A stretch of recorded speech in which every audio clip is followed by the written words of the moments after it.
Queridos, abramos a palavra do nosso Deus.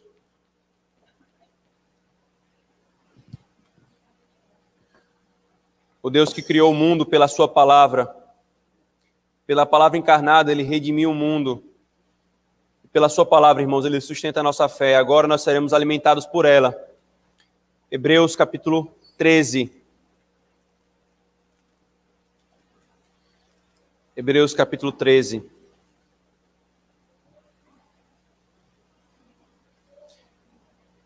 Versículo 18 e 19, irmãos.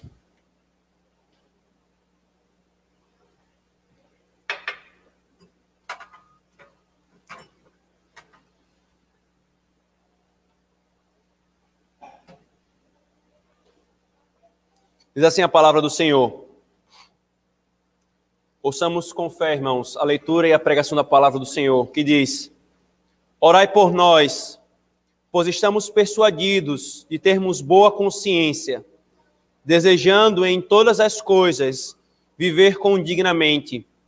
Rogo-vos, com muito empenho, que assim façais, a fim de que eu vos seja restituído mais depressa.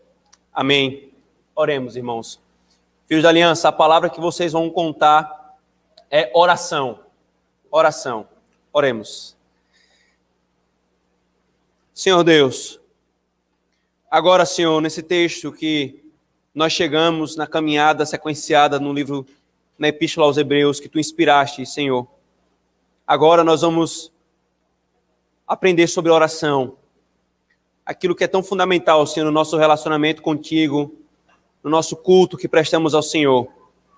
Nós clamamos, Senhor. Ensina-nos a orar. Nós falamos como os Teus discípulos. Mestre, ensina-nos a orar, porque com grande certeza, Senhor, a Tua palavra nos diz e reconhecemos que isso é verdadeiro. Nós não sabemos como orar de forma que convém. Por favor, Senhor, ensina-nos a orar de forma que apenas Tu, Deus Pai, seja glorificado, sendo aqueles a quem nós oramos. Tu, Deus Filho, seja glorificado, sendo aquele por meio de quem, e unicamente por meio de quem nós oramos. E Tu, Deus Espírito, seja aquele em quem nós confiamos para o nosso auxílio. Nós oramos em nome de Jesus. Amém. Amém. Queridos, o autor, eu tenho falado para os irmãos que quando ele chegou no capítulo 13, ele já começou a finalizar a sua epístola, mas agora ele está realmente finalizando a sua epístola. Agora é a parte final que se encontra nas epístolas apostólicas, em que o autor começa a fazer rogos, bênçãos, dá alguns direcionamentos finais, práticos da situação que eles estão vivendo e finaliza, então, a sua epístola. E a partir de agora, então, irmãos, esse momento final da epístola, ele vai ser dividido em 3 partes. E nós vamos caminhar, então, faltam apenas essas últimas 3 partes para nós concluirmos a exposição da epístola aos Hebreus. A primeira diz respeito a essa parte que nós lemos, o pedido do autor para com a igreja em relação consigo mesmo. Um pedido que o autor faz para si, em relação à igreja. Depois, um rogo de bênçãos, ou uma oração pedindo por bênçãos da parte do Senhor, que está ligado com tudo o que foi falado na epístola, que vai do versículo 20 ao versículo 21, que nós veremos hoje à noite. E a última parte, algumas questões gerais do contexto e momento da epístola, que vai do versículo 22 ao versículo 25.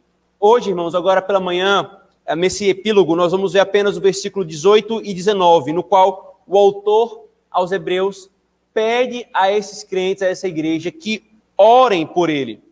Que orem por ele. Esse trecho, irmãos, ele nos ensina muito sobre oração. E nós já vimos que, queridos, a oração é a coisa essencial do nosso culto ao Senhor. O culto ao Senhor é basicamente oração e palavra. O nosso relacionamento com o Senhor se dá pela oração e pela palavra. Então, aprender como orar ou nos ensinar a orar é uma coisa que o Senhor faz continuamente na Escritura Sagrada. E Ele faz isso por textos que diretamente tratam disso, como, por exemplo, a oração do Senhor, quando ela surge como resposta a uma pergunta dos discípulos. Senhor, ensina-nos a orar. E então o Senhor vai e responde, é assim que vocês vão orar. Mas também, irmãos, o Senhor nos ensina a oração fazendo orações na Escritura Sagrada e mostrando-nos que elas são aprovadas pelo Senhor. Os salmos são orações e nos ensinam um padrão de oração. As orações apostólicas nas epístolas são padrões de orações que nos ensinam a orar. E aqui, irmãos, quando o autor vai tratar do versículo 18 ao versículo 21 de oração, mas aqui nesse primeiro momento, o versículo 18 e 19, do pedido dele de que a igreja ore em favor dele, nós aprendemos elementos essenciais da oração para que nós oremos de forma agradável ao Senhor. Não nos enganemos, irmãos. Há uma forma de oração que é agradável ao Senhor. E nós seremos aceitos por Cristo, irmãos, por causa de Cristo, a despeito das nossas fraquezas. Mas todo filho de Deus, ele vai se esforçar, ele vai querer, ele vai desejar aprender a orar como Deus quer e então orar da forma como Deus quer. Ainda que ele saiba que a sua aceitação não reside na sua performance, reside na mediação de Cristo, mas isso não anula a sua responsabilidade de buscar no Senhor como orar de forma agradável a Ele. E aqui, então, irmãos, o Senhor vai nos fazer isso. A Escritura nos ensina, irmãos, dizendo a quem nós devemos orar, por que nós devemos orar e por quem nós devemos orar e pelo que nós devemos orar. A quem, por quem e pelo que. São elementos essenciais da oração, irmãos, que estão em toda oração, contém isso. E aqui, irmãos, o Senhor vai nos mostrar exatamente esses elementos. Por isso, irmãos, esse texto ele será dividido da seguinte forma. Primeiro, a necessidade de recebermos oração em nosso favor. Todos nós necessitamos receber oração uns dos outros. Primeiro ponto. Segundo, por quem se deve orar e a consciência pura. E terceiro, pelo que se deve orar. Vejamos então, irmãos, primeiramente, a necessidade de recebermos a oração em nosso favor.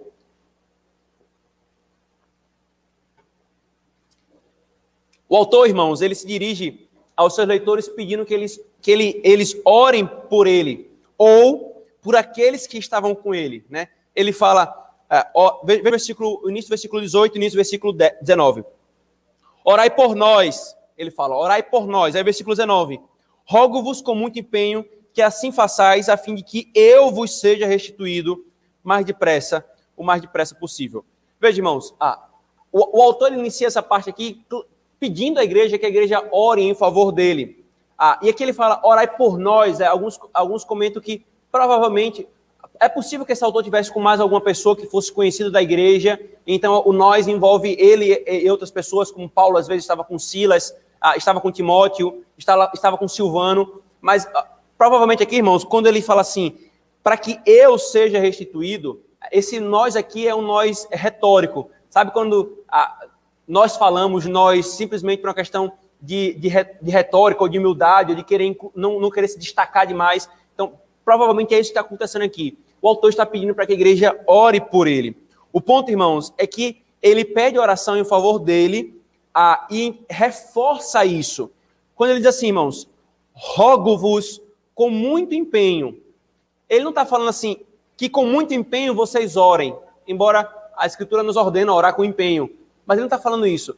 Ele está enfatizando o seu pedido de oração. Orai por nós. Eu insisto, eu peço, eu imploro, orem por mim. Orem por mim. Ele faz isso então, irmãos, insistindo para que a igreja ore por ele. Isso, irmãos, nos ensina aqui já duas coisas. A primeira, queridos, a importância de recebermos as orações uns dos outros. A importância de recebermos orações uns dos outros. Ao pedir por oração, irmãos, o autor nos mostra que temos necessidade de orarmos uns pelos outros e sermos alvo das orações uns dos outros. O apóstolo Paulo, irmãos, ele inclusive no final da sua epístola aos Romanos, ele chega a usar a imagem de nós lutarmos juntos em oração. Veja que imagem interessante, irmãos. Nós vamos orar ao Senhor. Nós vamos lutar junto ao Senhor em oração, a igreja reunida lutando em oração. Quando o autor ele faz isso, irmãos, ele nos mostra que nós temos a necessidade de recebermos as orações uns dos outros, separar um tempo de nossa vida para orarmos pelos nossos irmãos, queridos, é um grande sinal de amor que nós podemos demonstrar para ele. É um grande sinal de amor.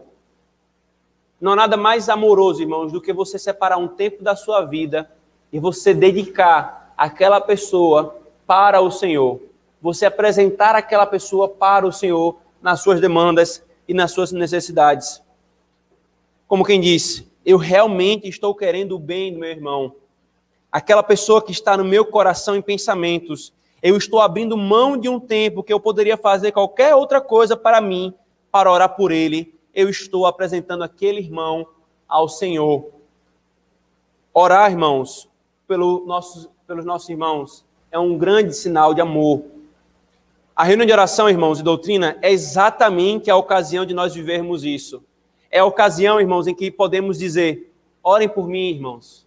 É a ocasião, irmãos, em que nós podemos orar uns pelos outros e todos dizendo amém e amém.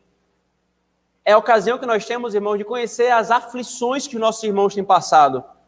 E então levar essas aflições para as nossas orações na reunião, no nosso culto doméstico, nas nossas orações privadas. É nós estarmos unidos, não apenas em um hall de membresia de uma igreja, mas unidos efetivamente com o nosso coração, um voltado para o outro, apresentando um ao outro diante do Senhor. Como essas reuniões, queridos, como as reuniões de orações as reuniões de oração e doutrina deveriam ser mais frequentadas e amadas, irmãos.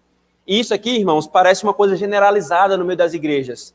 As reuniões de oração, elas são desprezadas. Essa é a palavra.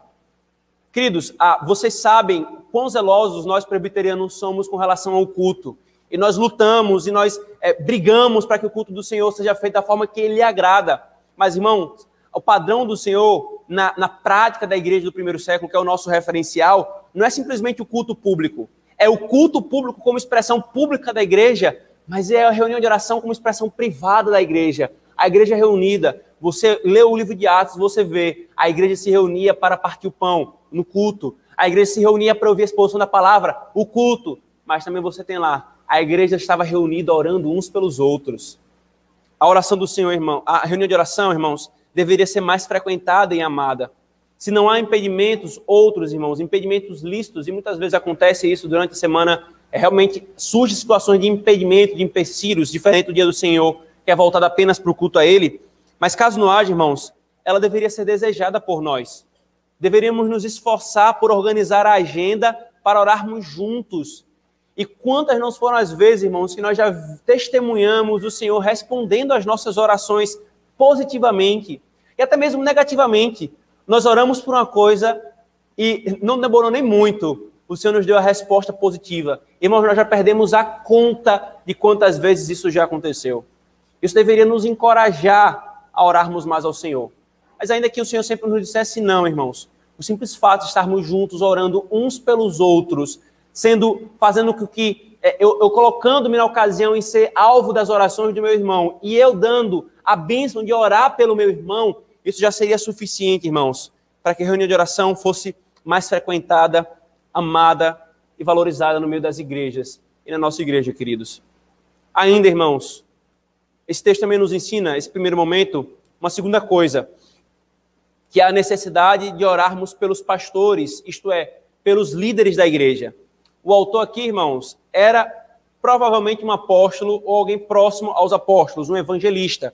Os irmãos lembram no início da epístola que eu deixei claro que não se sabe exatamente quem é o autor dessa epístola, particularmente eu penso que seja Paulo, mas outros levantam Barnabé, Silvano, o próprio Apolo, algumas possibilidades de homens que estavam muito próximos ao apóstolo Paulo, e então escreveram essa epístola. Até porque, veja, ele conhece Timóteo, por exemplo, veja o versículo 23, notifico-vos que o irmão Timóteo foi posto em liberdade, com ele, caso venha logo, vos verei. Então, você percebe muitas coisas semelhantes na Epístola aos Hebreus, que se refere ao apóstolo Paulo, outras coisas que são divergentes. Então, isso gera uma dúvida, sem muita certeza, porque o autor não se apresenta. De qualquer forma, irmãos, sendo ele um apóstolo ou um evangelista, uma coisa é certa, ele era um líder na igreja, como nós vimos no versículo 7, no versículo 17, ele era um guia espiritual da igreja, ele era um líder espiritual da igreja.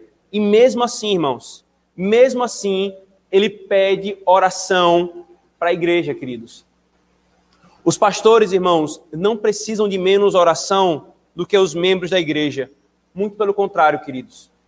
Os pastores carecem de muita oração. E quão beneficiada e abençoada é a igreja que ora continuamente por seus presbíteros, que se dedica na oração constante em favor dos seus oficiais. Se Deus responder às orações dessa igreja e abençoar os labores desse pastor e desses presbíteros, a igreja será a maior beneficiada.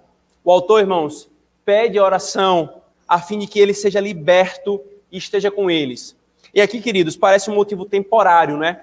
É só um motivo ocasional. Não tem nada necessariamente associado ao ofício dele, né? Eu quero ser liberto. Provavelmente, ele fala assim, que eu seja restituído mais depressa a vocês. Essa expressão, ela pode significar que o autor estava simplesmente em outra cidade, estava longe da igreja, ou que ele estava preso por causa do evangelho. Lembre que o contexto aqui é um contexto de perseguição da epístola aos Hebreus. Então, essas duas coisas é possível. Parece um motivo temporário, irmãos, mas nas epístolas e pela vida, nós podemos perceber diversos outros motivos pelos quais nós devemos orar pelos oficiais, pelos pastores da igreja. Ele diz, a palavra de Deus nos mostra, orar para que Deus dê sabedoria e entendimento na compreensão da Escritura para interpretá-la e ensiná-la corretamente à igreja. Orar por sabedoria e coração pastoral nos gabinetes, que lida com questões, por vezes, tão dolorosas e complexas, para que o Senhor os guarde da queda e do pecado e do engano, para que vivam em aquilo que ensinam, para que Satanás não os derrube, porque Satanás, irmãos, ele tentará todos os caminhos possíveis aos mestres de Israel, para, derrubando os mestres, levar muitos na igreja e envergonhar o evangelho que é ensinado. É isso que a Escritura mostra, irmãos. É isso que a história da igreja mostra. Queridos, nós temos motivos sem fim para entendermos o porquê que o autor, sendo um apóstolo, ou alguém muito ligado ao apóstolo, sendo um líder na igreja, fala assim, igreja, por favor, é isso aqui que está falando, irmãos, por favor, orem por mim, orem por mim.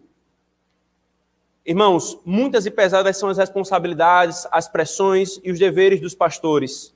Graves são as consequências de erro ou pecado nesse ofício. Então, queridos, muitas e constantes devem ser as orações da igreja em favor dos seus presbíteros. Constantes. Seus pastores devem estar constantemente nas suas orações. Por isso, igreja, não há aplicação mais certa e mais direta do que essa. Olhando nos olhos de vocês, eu digo, por favor, orem por seu pastor. Por favor, orem por seus presbíteros. Por favor, orem por seus diáconos. Porque quando o Senhor responder às nossas orações, irmãos, em favor dos oficiais da igreja, a igreja será a maior beneficiada, irmãos. A farra dos que pertencem apenas aos pastores. Mas quanto alívio há em levá-los sabendo que as orações dos irmãos estão indo até o Senhor para fortalecer-nos naquilo que são os deveres e responsabilidades, irmãos. É por isso que o autor fala, ore por nós. Muitos pensam assim, não, eu sou pastor, eu sou presbítero, eu sou diácono, eu não preciso receber oração, como se fosse uma casta superior de espiritualidade. Não, irmãos.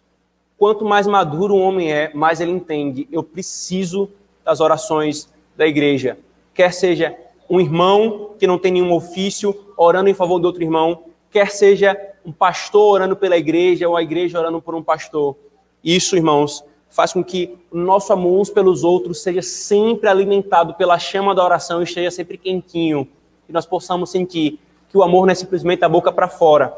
Ele vai ser evidenciado quando nós socorremos uns aos outros, quando nós estivermos juntos uns com os outros, mas também quando nós orarmos uns pelos outros. Segundo, então, irmãos, vem por quem se deve orar e a consciência pura.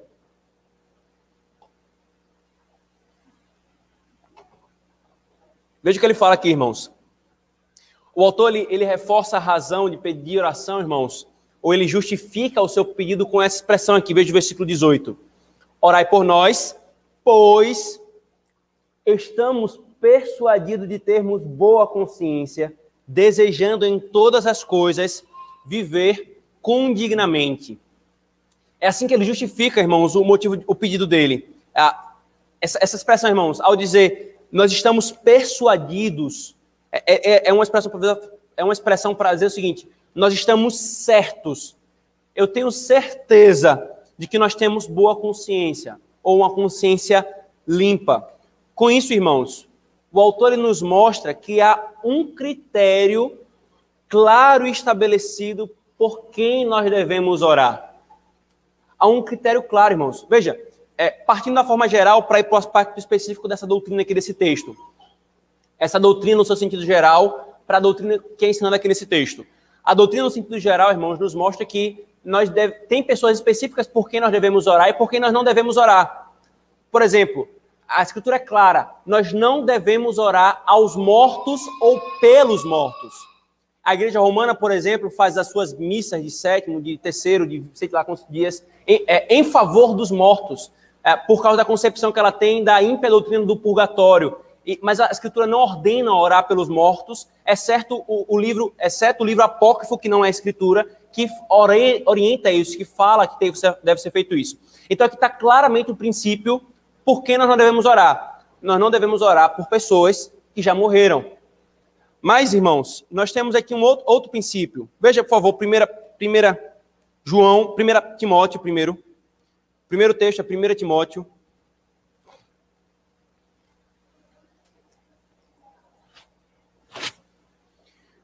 Primeira Timóteo,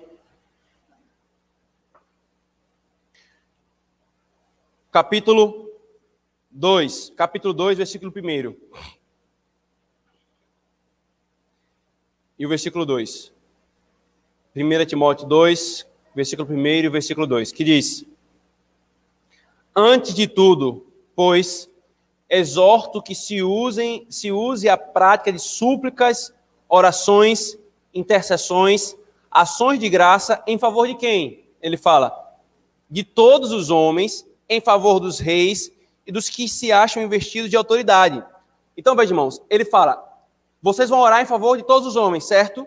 Mas ele mostra que tipo de oração você vai fazer quando você orar por todos os homens. Veja, continua o versículo 2. Para que vivamos vida tranquila, mansa, com toda piedade e respeito. Ou seja, quando é que eu vou orar por todos os homens? Quando eu estiver orando por este motivo.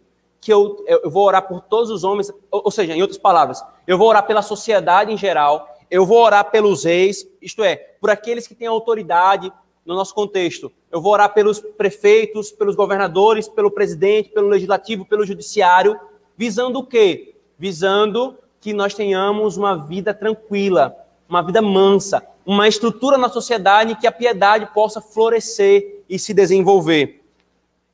Isso, irmãos, é falado aqui. Aí vamos para 1 João, capítulo 5. 1 João, capítulo 5, versículo 16, por favor.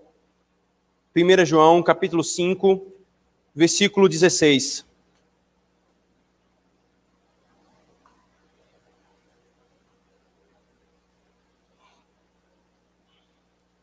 Veja o que o apóstolo João fala, irmãos.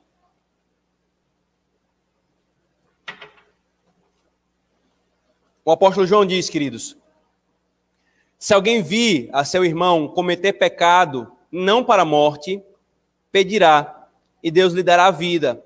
Aos que não pecam para a morte, há pecados para a morte, e por isso não digo que rogue. O que é que João está falando? O que é que o apóstolo do amor está falando aqui, irmãos? Está falando que há um tipo de pessoa que nós não devemos orar. Nós não devemos orar a pessoas que cometem o pecado para a morte. E aqui, irmão, sem entrar em muito detalhe do que seria o pecado para a morte, seria a obstinação de viver contrário ao Senhor, negando aquilo que daria vida a Ele. É o pecado para a morte, como a blasfêmia do Espírito Santo, contra o Espírito Santo que o nosso Senhor Jesus Cristo fala. Então, por este não se deve orar. Ou seja, irmãos, qual é o ponto? A Escritura nos mostra que nós temos grupos de pessoas por quem nós devemos orar e qual tipo de motivo de oração nós vamos orar quando nós orarmos por determinado grupo de pessoas. Por quem orar é um fator importante, irmãos. E aí Calvino, comentando esse texto, ele fala de uma forma muito clara aqui que nos auxilia. Ele diz, embora nossas orações, bem como o amor do qual elas emanam, devam abranger o mundo inteiro, no entanto, é justo que particularmente nos preocupemos com as pessoas boas e santas, cuja integridade e os outros sinais de virtude são notórios. Ele faz menção, ele, o autor, faz menção da integridade da sua consciência, visando a encorajá-los a que cultivassem mais intensa preocupação por ele. O autor fala, por que vocês vão orar por mim? Porque eu tenho boa consciência. porque nós estamos certos que nós estamos caminhando de uma forma digna do Senhor. Nós não estamos caminhando, por exemplo, no pecado para a morte. Estamos caminhando em uma consciência pura, uma consciência limpa. A boa consciência aqui, irmãos, que ele menciona, embora os homens tenham tentado se esforçar em definir o que é consciência, a Escritura claramente fala o que é consciência. A Escritura diz, irmãos, e aqui eu vou resumir o que ela fala numa fala de Thomas Watson, que a consciência é a representante de Deus na alma. Vejam, por favor, João, capítulo 8. Veja o que a palavra de Deus fala sobre a consciência, para entendermos o porquê que o autor está usando esse argumento. João, capítulo 8, versículo 9.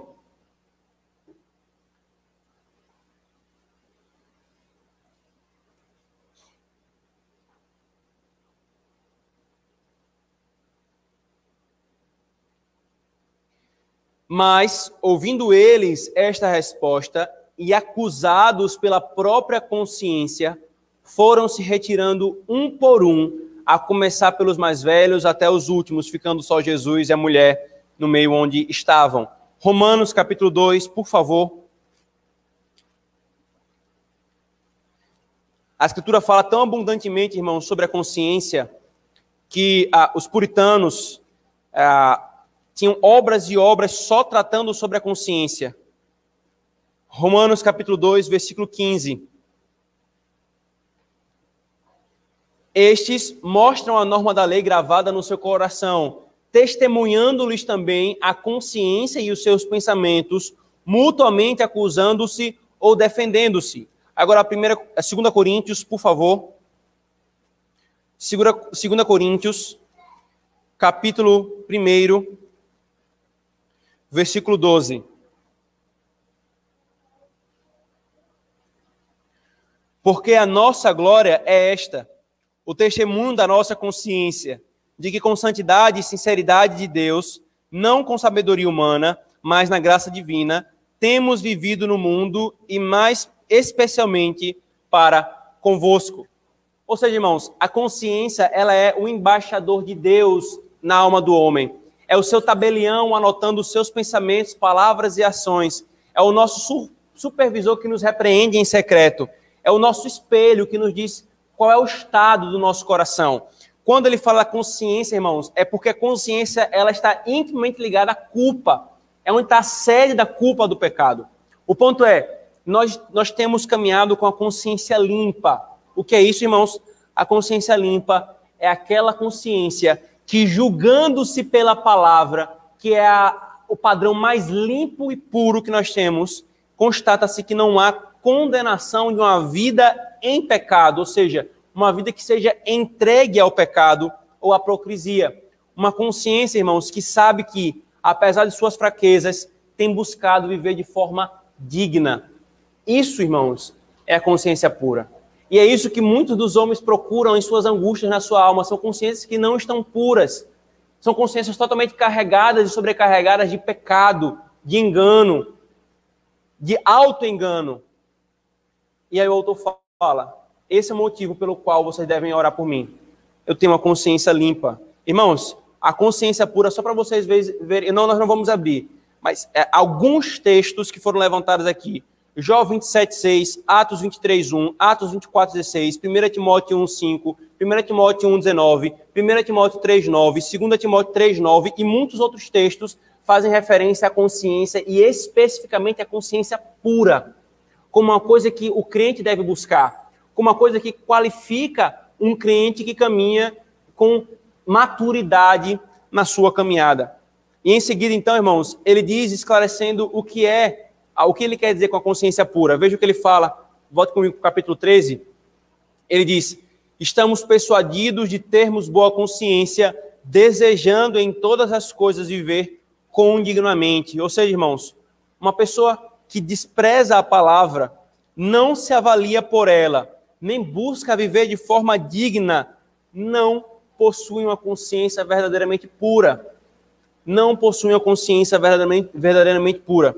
A nossa confissão de fé, irmãos, inclusive, explicando a doutrina da consciência, usando esse texto, ela nos mostra que a certeza de salvação e a consciência pura estão intimamente ligadas uma à outra. Portanto, irmãos, o autor fala, orem por mim, porque eu tenho consciência pura, mostrando que há motivos específicos pelos quais nós devemos orar por algumas pessoas, que crivam, que mostram a quem nós devemos orar e qual tipo de oração nós vamos fazer em favor daquela pessoa. Por isso, queridos, ore de forma correta, condizente com as pessoas por quem se ora. Se você ora para um irmão maduro na fé, ore de forma condizente a ele. Se você ora para um irmão que é novo convertido, que é imaturo na fé, que nem está crescendo, ore condizente com isso. Se você ora, querido, por um ímpio, ore condizente com isso. E aqui, irmãos, essa aplicação é importante porque nas nossas reuniões de orações, constantemente nós oramos por pessoas ímpias que não professam a fé no Senhor Jesus Cristo. Irmãos, nós não podemos pedir por bênçãos espirituais. E bênçãos espirituais, saiba-se que é aplicações da obra de Cristo para aqueles que não estão em Cristo. Isso é uma aplicação clara, irmãos, dessa doutrina que nós estamos vendo aqui no texto aos Hebreus. Por isso, sempre que nós orarmos por quem não é crente no Senhor, oremos primariamente para a conversão deles.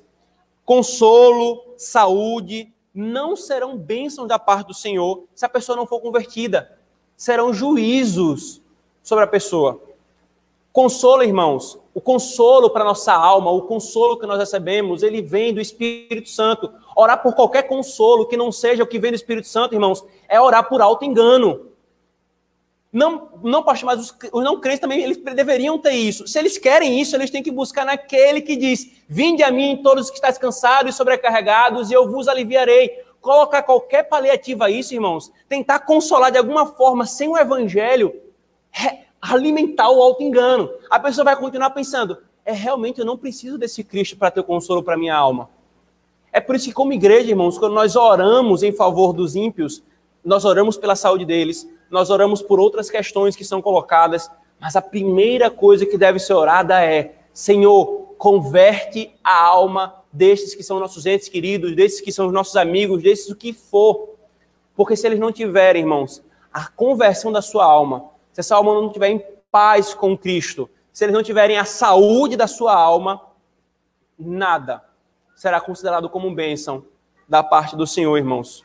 Por isso, queridos, que isso afete a maneira como nós oramos em família, individualmente e nas nossas reuniões de oração. E por último, irmãos, o autor nos mostra pelo que nós devemos orar. Veja o versículo 19. A fim de que eu vos seja restituído mais depressa. Esse é o motivo, irmãos, que o autor coloca por motivo de oração. E a Escritura, irmãos, também nos dá motivos lícitos. Nesse caso aqui, do autor aos Hebreus, ele fala especificamente no contexto da sua epístola. Ele estava preso ou separado deles e pede para que eles possam ser restituídos. Mas há outros motivos, irmãos, lícitos e ilícitos. Por exemplo, motivos lícitos. Quando o autor, então, ora por isso, ele nos mostra que nós também podemos orar por questões temporais. Então, qual é a questão temporal? Eu estou longe de vocês, eu quero estar com vocês. Então, orem por isso. Aí ele nos ensina, isso é um motivo lícito. Orar por esse tipo de coisa temporal é um motivo lícito. Outros exemplos de motivos lícitos. Orar pelo nosso pão. Orar para que o Senhor nos livre de tentações. Orar pelo perdão dos pecados. Orar por tranquilidade e paz na sociedade, como nós vemos em 1 Timóteo 2. Orar, irmãos, para que Deus envie trabalhadores para a seara. Lembra o Senhor Jesus Cristo falou? Rogai para que o Senhor da seara envie mais trabalhadores. Orar por bênçãos espirituais, o que nós veremos hoje à noite na exposição do versículo 20 e 21. Ou seja, irmãos, a Escritura elenca motivos de oração. Um outro motivo de oração que a gente esquece, irmãos. Você lê os Salmos, e você vê muitos Salmos em que o autor Davi e outros autores estão angustiados, estão lutando com questões na sua alma. E a palavra de Deus diz, ore por isso também. Coloque diante do Senhor as suas angústias. Motivos lícitos pelos quais nós devemos orar. O Senhor descreve muita abundância, irmãos. Mas há motivos ilícitos, como, por exemplo, orar por aqueles que cometem pecado para a morte, orar pelos mortos, orar para o pecado. Você não pode considerar motivo lícito orar para que Deus lhe ajude a pecar. Você não pode. Você não pode considerar orar por coisas, como, por exemplo, eu sei que a gente tem irmãos que têm animais de estimação, né? Mas aí o seu animal de estimação morreu e você fala assim, Senhor, que ele seja aceito no céu. Isso é um motivo ilícito. O Senhor não nos fala disso. Ele não nos promete tais coisas. Então, nós não devemos orar por isso. É um exemplo que inclusive já me foi perguntado há alguns anos atrás se deveria se orar por isso. O nosso catecismo, irmãos, na pergunta 184, ele diz: pelo que nós devemos orar? Veja, isso é tão importante que o nosso catecismo, que se preocupa em colocar as doutrinas importantes, ele destaca uma pergunta para isso: pelo que nós devemos orar? E a resposta é: devemos orar por tudo quanto realça a glória de Deus e o bem-estar da igreja, o nosso próprio bem ou de outrem, nada, porém, que seja ilícito. Nada, porém, que seja ilícito. Assim, irmãos, se nós queremos agradar a Deus em nossas orações, devemos saber se é lícito orarmos por tal e por tal coisa. E se não fizermos isso, nós vamos nos encontrar orando contrário ao Senhor. Por exemplo, Tiago fala, em Tiago capítulo 4, de onde procedem as guerras e contendas que há entre vós, de onde, senão dos prazeres que militam na vossa carne, cobiçais e nada tendes, matais e invejais e nada podeis obter, viveis a lutar e a fazer guerra, nada tendes porque não pedis, pedis e não recebeis, porque pedis mal para esbanjarem nos vossos prazeres. Aí aqui, irmãos, nós temos mais uma classificação de coisas ilícitas. Às vezes nós podemos pedir até por coisas lícitas, mas se nós o pedimos de uma forma impiedosa, para esbanjar em nossos prazeres carnais, nós pedimos mal. O autor, a Tiago, está falando, irmãos. Por isso, queridos, tenham um conhecimento sobre os motivos que agradam a Deus. Tenham um conhecimento sobre os motivos de oração que agradam a Deus. Veja os salmos. Pelo que o salmista ora? Pelo que ele coloca diante do Senhor, que é aprovado e é atestado pelo Senhor. Veja a oração do Senhor, que nós, graças a Deus, conseguimos terminar antes da pandemia começar. Aqueles motivos de oração que são postos ali, irmãos. Pegue o Catecismo Maior de Westminster na exposição da oração do Senhor, leia-o, medite naquilo e saiba aquilo que é agradável ao Senhor. Pelo que nós podemos e devemos orar. Veja as orações dos apóstolos nas epístolas. Quando nós lidarmos com as orações dos apóstolos, irmãos, não passe batida sobre ela, como, isso aqui não tem nada para me ensinar, não. Tem muita riqueza doutrinária ali, irmãos. Porque como nós veremos hoje pela noite, oração e doutrina e teologia estão intimamente ligadas. Uma oração que agrada ao Senhor é uma oração cheia de uma percepção correta da palavra do Senhor, cheia de uma doutrina bíblica e agradável ao Senhor. E aprendamos então, irmãos, a orar por aquilo que agrada ao Senhor. Assim teremos a consciência de que somos aceitos por causa de Cristo, mas que também nós estamos buscando e agradando ao Senhor nas nossas orações, não enchendo o seu saco, ou a sua paciência, ou aquilo que não agrada a Ele, como Ele fala à igreja em Malaquias, né? As suas orações me incomodam, as suas orações me trazem nojo, que não seja o nosso caso, irmãos, mas busquemos diligentemente orar por aquilo que agrada ao Senhor. Oremos, queridos.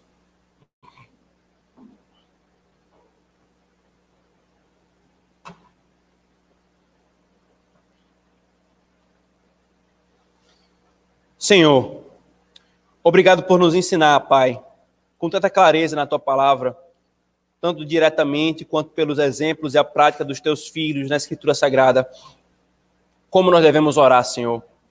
Nós somos incapazes de orar de forma agradável a Ti.